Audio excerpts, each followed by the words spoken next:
இது வரைக்கும் எத்தனை படம் பண்ணியிருக்கீங்க? அடுத்தது ரீசெண்டா என்ன படம் பண்ணிட்டு இருக்கீங்க? இது வரைக்கும் 5 படம் பண்ணியிருக்கேன் சார். கடைசியாக அஜித் சார் வச்சு குட் பேட் அக்லின்னு ஒரு படம் பண்ணி முடித்தோம். இப்போ அடுத்த படத்துக்கான வேலைகள் ப்ரீ ப்ரொடக்ஷன் ஒர்க் போயிட்டுருக்கு சார். இப்போ விஜய் சார் மாதிரி இல்லாமல் வேற யாராவது விஜய் சேதுபதி அந்த மாதிரி படம் பண்ணலாம் சார். கதைக்கு என்ன தேவையோ அதுக்கேற்ற மாதிரி பண்ணலாம் சார். எல்லா பெரிய ஹீரோவும் வச்சு பண்ணிட்டு இருக்கீங்க. இப்போ நம்ம விக்ரம் பிரபு சார் இருக்காரு. ஆமாம் சார். அவரை வச்சு அடுத்த மூவி ஏதாவது பண்ணுற ஐடியா இருக்கா? அதான் சார், கதையும் அதுக்கான ஒரு ஜானரும் கரெக்டாக வந்துச்சுன்னா கண்டிப்பாக பண்ணலாம் சார். ஏன்னா வெளியே இருக்க ஆக்டர்ஸ் எல்லாத்தையுமே வச்சு பண்ணிட்டீங்க. இப்போ ஃபேமிலி இல்லை நான் இப்போ தான் ஃபஸ்ட்டு கொஞ்சம் கொஞ்சமாக படிப்படியாக க்ரோ ஆகிட்டு இருக்கேன். அடுத்த அப்கமிங்ல வந்து ஏதாவது ஐடியா இருக்கா? அவர் வந்து நிறைய டிஃப்ரெண்ட் ஜோனல்ல ஆமாம் சார். அதான் சார், அந்த கதைக்களமும் கேரக்டர்ஸும் கரெக்டாக அமையும் போது கண்டிப்பாக ஒர்க் பண்ணலாம் சார். இப்போ விஜய் சார் வந்து பாலிடிக்ஸ்ல போயிட்டு இருக்காரு. நம்ம பாலிடிக்ஸ் பற்றி நம்மளுக்கு ஜீரோ, நம்மளுக்கு ஒன்றுமே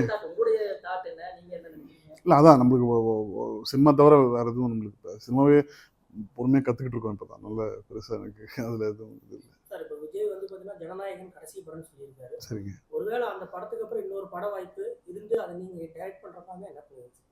இல்லை அதை விஜய் சார் சொல்லிட்டார். இப்போ நெக்ஸ்ட்டு பாலிடிக்ஸ் தான் அவரோட மெயின் இதுன்னு, அதனால் அதுபடி தான் போகும் கண்டிப்பாக. இப்போ கேபிஐ பாலா பார்த்தீங்கன்னா இப்போ நிறைய சோசியல் ஒர்க் பண்ணிட்டு இருக்காங்க. இப்போ நிறைய பேருக்கு ஹெல்ப் பண்ணிட்டு இருக்காப்ல. அதை வந்து இப்போ அவர் வந்து ஸ்கேம் பண்ணுறாரு அப்படின்னு சொல்லிட்டு நிறைய யூடியூபர்ஸ் எல்லாம் இது பண்ணிட்டு இருக்காங்க. அது நீங்கள் என்ன நினைக்கிறீங்க அதை பற்றி? அது தெரிலங்க. ஏன்னா ஃபுல்லாக எனக்கு அதை பற்றி தெரியாமல் அது கமெண்ட் பண்ண முடியாது. தெரில, அதை பற்றி எனக்கு பெருசாக கமெண்ட் இல்லை. இப்போது சமீப காலமாக பார்த்தீங்கன்னா தமிழ் சினிமாவில் நிறைய நடிகர்கள் குணச்சித்திரங்கள் எல்லாரும் மிக குறைஞ்ச வயதில் காலமாகிட்டே இருக்காங்க. இது எதனால் ஏற்படுது? இதுக்கு என்ன விஷயங்கள் இருக்கா அப்படின்ற மாதிரி? இல்லை அது தெரில. ஏன்னா ஹெல்த் இஷ்யூஸ் வந்து நிறைய ரொம்ப யங் ஏஜில் நிறைய பேருக்கு வருது.